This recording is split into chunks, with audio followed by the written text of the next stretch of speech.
Hello dear student, welcome to BS bio academy.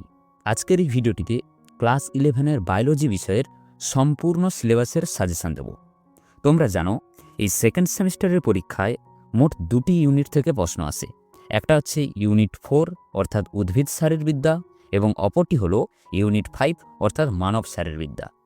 উদ্ভিদ শারীরবিদ্যা থেকে 2 mark, 3 mark এবং 4 মার্কের প্রশ্ন আসে এবং মানব শারীরবিদ্যা থেকে 2 মার্ক, 3 মার্ক এবং 5 মার্কের প্রশ্ন আসে।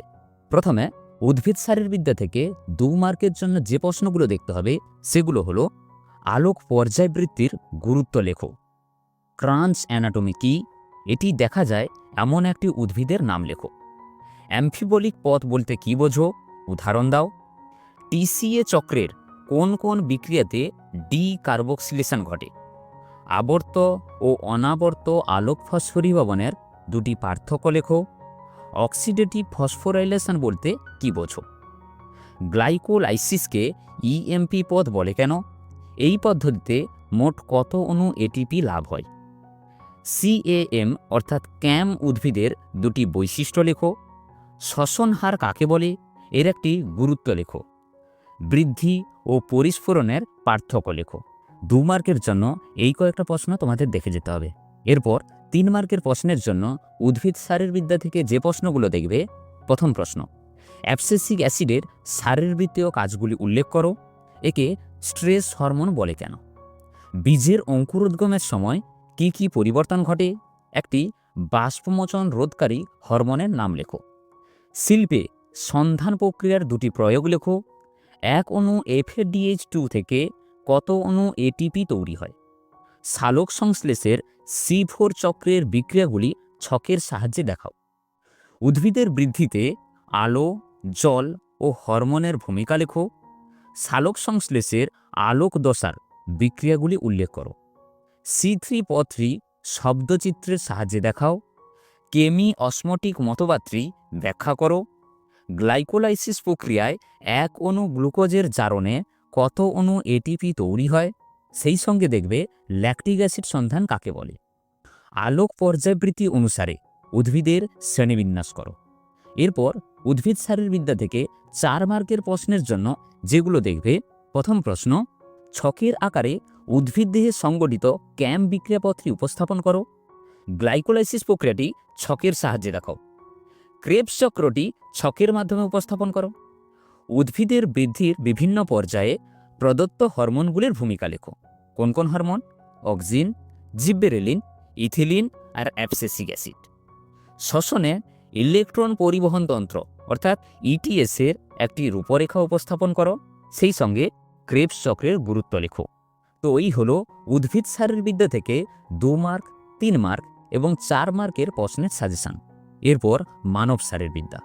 এই মানব শারীরবিদ্যা থেকে 2 মার্কের জন্য যে প্রশ্নগুলো দেখবে সেগুলো হলো কাইলোমাইক্রন ও মাইসেলি কি, নেফ্রনের অন্তর্মুখী ধমনিকার থেকে বহির্মুখী ধমনিকার ব্যাস ছোট হয় কেন, হরমোনের কার্যপদ্ধতি ব্যাখ্যা করো, হৃদসংবহন তন্ত্র ও বিপাক ক্রিয়ার ওপর থাইরোক্সিন হরমোনের প্রভাব লেখো, ভিলাই কি, এর কাজ লেখো, দেহে জলের ভারসাম্য নিয়ন্ত্রণে ভ্যাসোপ্রেসিন বা ADH এর ভূমিকা লেখো, মায়েস্থেনিয়া গ্রেভিস রোগে কোন কলা আক্রান্ত হয়, এই রোগের কারণগুলি লেখো, সাইনোভিয়াল অস্থিসন্ধি কি, উদাহরণ দাও, বায়ুধারকত্ব বা VC কি, এর স্বাভাবিক পরিমাণ কত, সার্কোমিয়ার কি, রাইগার মর্টিস কি, ফিকের মূল নীতিটি বিবৃত করো, সেই সঙ্গে করোনারি থ্রম্বোসিস কি।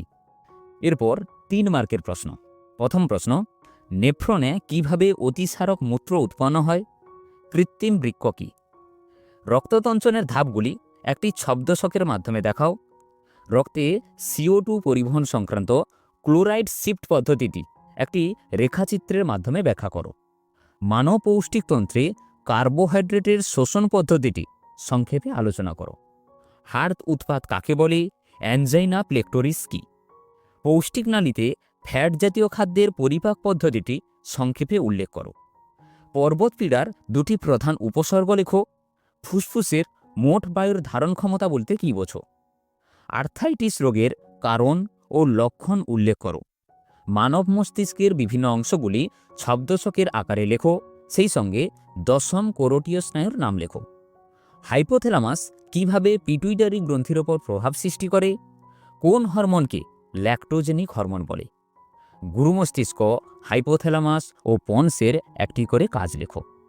এরপর 5 মার্কের প্রশ্নের জন্য যেগুলো দেখবে, মানবপৌষ্টিকতন্ত্রে প্রোটিনের সম্পূর্ণ পরিপাক পদ্ধতিটি বর্ণনা করো, শারীরবৃত্তীয় ও শারীরস্থানিক নিষ্ক্রিয় বায়ুধারণ স্থান কাকে বলে ও এর তাৎপর্য লেখো।